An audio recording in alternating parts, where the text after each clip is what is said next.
Jesus Christ. Today is May 2nd as I'm recording this live.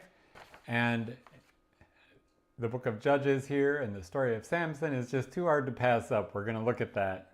All was quiet in Timnah, at least until Samson decided to patch things up with his estranged wife. However, by this point, she was married off to another man by her father, not just any other man, but Samson's best man. Yikes. This sets in order an astounding sequence of events. A whole can of worms is opened up, a whole can of foxes, you could say. There are 6 episodes in Judges 14 through 16, which includes yesterday's reading, and we'll try to cover them in short order. Each episode consists of an initial Philistine success, followed by, from the Philistine perspective, a Samsonite disaster. There is a dark humor to these episodes, and yet amongst them all we can see that the Lord brings salvation, sometimes in very creative and surprising ways. Perhaps these episodes are more than just a little bit irreverent. So be it.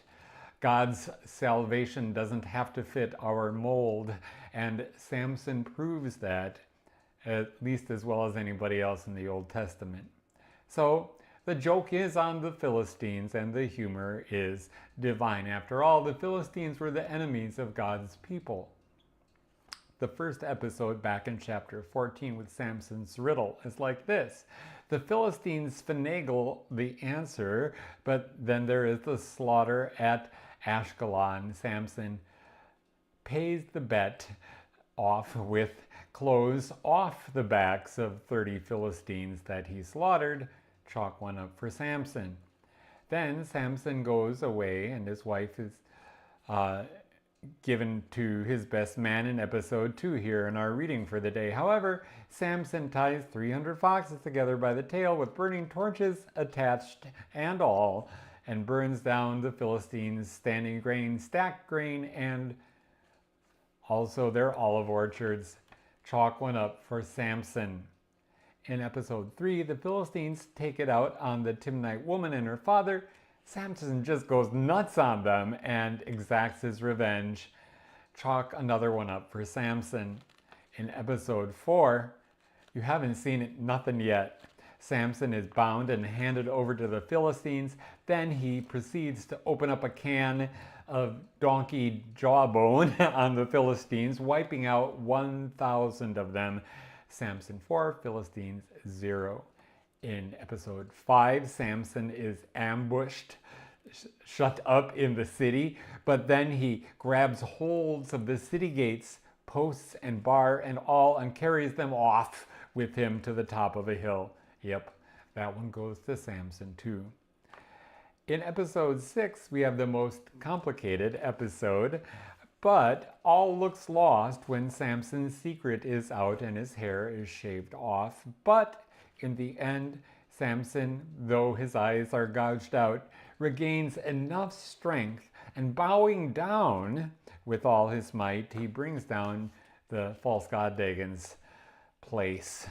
It means Samson's death, but in the end, he has the last laugh, killing more Philistines by his death than during the 20 years he judged Israel.